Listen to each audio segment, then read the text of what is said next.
Oh yeah, it's not just a manager we need. There's a transfer window coming up. You ain't so tough with that bad boy tuck. I'ma get it how I'm living, I'ma walk the walk. Outline my lines, I rap through thought. Yo, people, what's poppin'? Welcome back to Football Therapy with me, your host, Yanni After Dark, ladies and gentlemen. An exclusive report has dropped from the Mirror from Darren Lewis talking about Michael Olise. Chelsea and Manchester United currently going neck and neck for managers, or most notably Kieran McKenna. Of course, Man United have essentially sacked Ten Hag. He's gone after the FA Cup final. They're looking at 3 ex-Chelsea managers in Tuchel, Pochettino, remember that guy? And Graham Potter. Of course, Ineos have already interviewed Potter for the Nice job. The Man United part owners, Ineos own Nice in Ligue 1. So they've got a relationship with Potter. They really want Kieran McKenna. Chelsea, of course, have been looking closely at Kieran McKenna, despite those bookkeeper spiked odds for Jose Mourinho, which we reacted to this morning. Chelsea are still essentially interviewing the likes of Enzo Maresca quite a lot. There's been initial positive talks of him, but looking very, very closely to Kieran McKenna as well. Though Kieran McKenna, of course, he's worked at Manchester United. It's speculated that he would prefer a return there, which is an interesting turn of events. But hey, Man United, he probably would get loads of money there. And also, it's very hard to say, but I do wonder still if Man United are going to be more spend heavy moving forwards for the manager.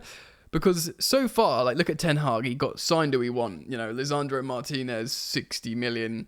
Anthony, 100 million. He wanted Onana. He wanted Casemiro, 60 million. You know, he wanted Mason Mount, 60 million. It's just silly money spent on Ten Hag. I do wonder if Ineos, it's been reported that they're going to kind of try and replicate the model Chelsea have got. So I don't know how free spending they'll be now, Manchester United. But still, I reckon he'd end up getting more signings for him than he would at Chelsea and more money. So yes, not just managers that Chelsea are neck and neck for with Man United. Michael Olise. Now, we're going to read this article in just a moment, but remember, cast your mind back to last summer. We were heavily talking? We were in heavy conversation with Olise, the player in his camp.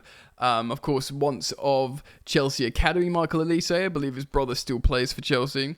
And a return was on the cards, though Parish, the big dog at Palace, got very upset that Chelsea were hitting him up or tapping him up, and he threatened legal action, I believe, and Chelsea backed off. We ended up going to sign this young kid called Cole Palmer, and the rest is history, ladies and gentlemen, so that worked out for Chelsea.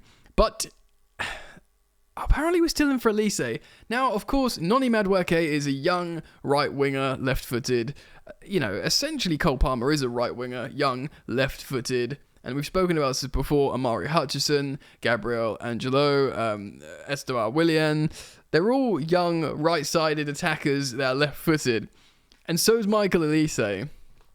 Now, Michael Olise could play on the left wing. You know, him and Eze sometimes switch at Crystal Palace under Glasner, at least in the last few weeks.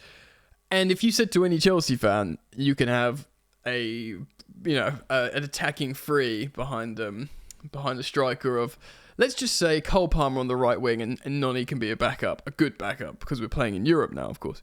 So Cole Palmer on the right, Christopher Nkunku in the number 10 behind the striker, and Michael Olise as left wing. Also, as well, you could use, and those 3 would be, I don't want to paint too much of an exciting picture early doors here, but those 3 could be totally interchangeable. You could move them all over one, which would mean Nkunku playing, who's a right footer, Nkunku, I believe, so he could play on the left wing, left side attack. He's done that a lot before. Cole Palmer could play in the cam. Of course, we've seen him do really well in that position this season, scored 4 goals against Everton in that position, so he could play in the cam. And then Michael Olise could play in his native preferred position of right wing. So yes, we're going to talk about it today. A bit of housework. Thank you for joining me. If you want to support the content, super easy. Like, subscribe, and if you do choose to subscribe, hit the bell. Let's get into this article.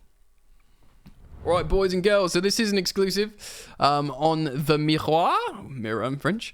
Right, Darren Lewis writes this, ladies and gentlemen. Chelsea will move for £60 million Michael Olise, regardless of who they make their new manager. And by the way, off the bat, 60 million... if you look at Antony cost 90 million, and then Michael Olise cost 60 million, it's starting to sound like really good business. I know like we're in a weird world now where that shouldn't be cheap, but it is. Kieran McKenna, Roberto De Zerbi, not really my favourite candidate, Enzo Maresca and Thomas Frank remain in the frame with a decision to be made expected next week for the Chelsea manager. Wow. I mean, it's going to be so interesting to hear who Chelsea go for. Of course, we're going to follow the situation very closely here on the channel, so keep it locked. But the Blues are desperate not to miss out on the 22-year-old Olise and are preparing a move for Crystal Palace's prize asset. Regardless, well, of course, this is the deal, right? Then the manager, and this is what all the reports are saying, the manager at Chelsea isn't in charge of signings. The sporting directors are in charge of signings. I guess if the manager's there, they'll give him a little nod to tell him what's going on. But in the meantime, the squad gets built, and the manager, it's not even the manager, it's the first team coach. The first team coach coaches what he's been given. So, yes, and I mean, what manager would say no to Michael Olise? Come on. Chelsea's owners want to retain their aggressive, bold transfer policy of bringing in players with the head coach focusing on preparing the team. Like I just said, Man United, Arsenal, Newcastle and Liverpool all also want Olise, with United and the Gunners set to have the edge as the versatile attacker is keen to play Champions League football. So yeah, Liverpool have got loads of attackers.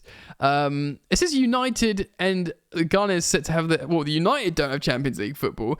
I think Man United have the edge because, well, firstly, let's be fair to Man United, probably the biggest club in England still, and he'll get paid loads of money at Man United. Make no bones about it. Let's have it right, ladies and gentlemen. Michael Olise will get paid more money if he plays for Manchester United than if he plays for Chelsea. There's just no getting around that. When Mason Mount's getting paid 250k a week and, Cole Palmer's getting paid 70k a week, I know Cole's probably due a pay rise at some point, but this is where we're at here. Fair enough. And yeah, but the thing is with Man United as well, they need that right winger. Of course, if a new manager comes in and says, look, let me play Jadon Sancho, let me talk to Jadon Sancho, I want Jadon Sancho, I want to make it work, fine. But the truth is, Antony's not that guy. What are they going to do with him? But, fortunately, that's not our problem. And Jadon Sancho will probably just want to return to Dortmund. Of course, he's in the Champions League final. So they need that right winger, and that right, I got so many, mate, I'm from the south of England and I'm 35, so all my friends support Man United. I say to all my mates, that's the Man United supporting friends, like, Olise is so sick. And, the future's bright if they have Garnacho on the left, Højlund up top. I do rate Højlund, and Olise on the right. All 22 or younger, and all very dynamic. I get it. He fits in the puzzle there, and he can see that he's the guy. And if they get a new coach, if they get a Tuchel or a Pochettino, a high-profile coach that he might like, because obviously he's a young player. If they do get Pochettino, young players like playing for Pochettino. We know that. So he could want to go to Man United. We'll have to see what happens there. I mean, Arsenal as well. But again, with Arsenal, like, he'll be playing, I guess, on the left-hand side. He'll be the sort of like the instead of Mudryk player. Of course, they brought in Trossard as a sort of backup instead of Mudryk, and he's been very good, Trossard, like Jorginho, but neither of them are young. I think Trossard's 29 going on 30, so, and Mudryk's 22 as well, so they wanted that young wide attacker still, Arsenal, and they'd be, I guess, getting him and Michael Olise again, but he'll be playing on the left, because, like, what, you benching Bukayo Saka? He's like, by the way, speaking of big money, I think Saka's on over 300k a week. Incredible, really. So, yes, I could understand it. But I don't understand how, but there is something about Chelsea and convincing young talents to join. And not through money, not giving them, extortionate amounts of money, or, great big amounts of money. That they seem to just convince young players about the project. I wonder if that still remains with Michael Olise. Of course, he was in talks with Chelsea before he signed that extension with Palace, which probably, I think it's got the release clause. He gets paid more money. And he was like, okay, cool, whatever. And of course, he had a good season, and he's having a great time. He had a great time at the end of the season under Glasner. His stock has risen. Okay, so let's return to the article. But that will not deter Chelsea, as in like Arsenal and being favourites of Man United. It won't deter Chelsea, who remain hugely impressed by his goals, assists, and his consistent high level of performance. The West Londoners have a long-standing interest in Olise, who scored 10 times in just 14 league starts, assisting 6 times over the past season. So that is 16 Premier League goal involvements in 14 starts playing for Crystal Palace. He is a bagsman. He's a baller, he's technical, he's wicked. Pochettino is understood to have left Stamford Bridge after failing to acquire the greater say in the transfers he asked for. So Ipswich are fighting to hold on to McKenna. That ain't going to happen, is it? But De Zerbi has already left Brighton. Maresca has become hot property after leading Leicester to promotion, while Frank has admitted he could leave Brentford for a top club. Surprise, surprise, surprise. I mean, he's 50 years old, and his stock probably would never be higher as a Brentford coach. The head coach replacing Pochettino will be the 6th in 2 years under Todd Boehly and Bedadik Bali in Clearlake, with Bruno Saltor and Frank Lampard having short interims. Saltor had 1 game. It was a draw against Liverpool. Crystal Palace boss Oliver Glasner remains confident he will be able to utilise Olise next season, along with Eberechi Eze and Jean-Philippe Mateta. By the way, a devastating front three out of nowhere. Mateta just scoring. He ended the season just eating up goals. I mean, that's like one of the, that is easily the best front three out of like the big 6. And to be honest, like, with those two, with Eze and Olise, and just, Mateta's not a sexy, like, high-profile player, but he's scoring so many goals.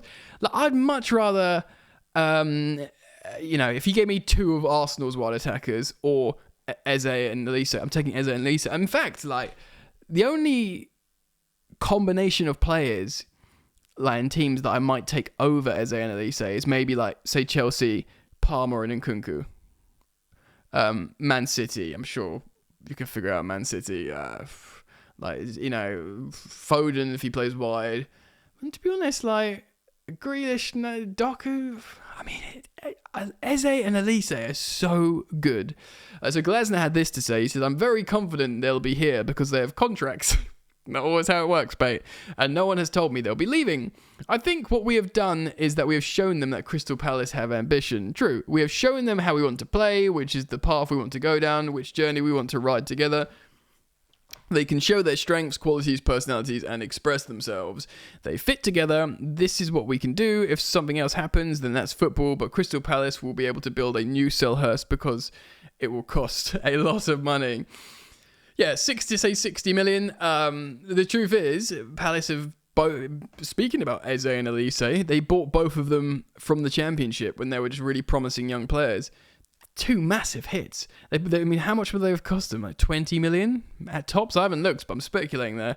If you make 3 times that in a sale, you just bring in another one. And, it's clearly Glasner's football that's doing well. I'm sure, they could find a decent replacement, and then they can spend the extra 40 million on a midfielder, or something. Do you know what I mean? And then make the team better. Granted, if you lose someone like Olise, who I genuinely think's quite a generational talent. But should Chelsea buy Olise? If you like shiny, good things that play good football, then yes. Olise, he's ambitious, he's young, you could understandably be concerned maybe about the injuries. That's a fair concern. He's proven at the Premier League that he will tear up the Premier League. He's got no issues. He's 22 years old and he's got no issues with ripping up the Premier League with his ability. So he's like the hottest. He's got to be like the most hottest property in terms of young winger. I mean, we can talk about, buying Messinho from Palmeiras and how he's best young talent in South America, but he's only 17 and we just don't know. Olise's 22 and they're still young, by the way, and he is like, no problem, absolutely eating up the Prem, mate.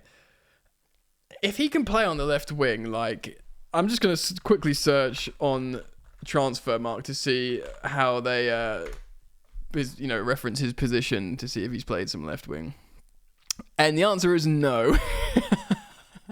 His dominant position is right wing, and then his other positions are right midfield, which of course is just slightly back in a 4-4-2, essentially occupying the same spaces, just not as camped forward all the time, and attacking midfield. So you could buy him and swap him round with Cole Palmer in the mid-game, and then you'd need someone like an Nkunku to stay left, or a Mudryk or a Sterling. To be honest, one of Mudryk or Sterling would probably have to go out the door to make this happen.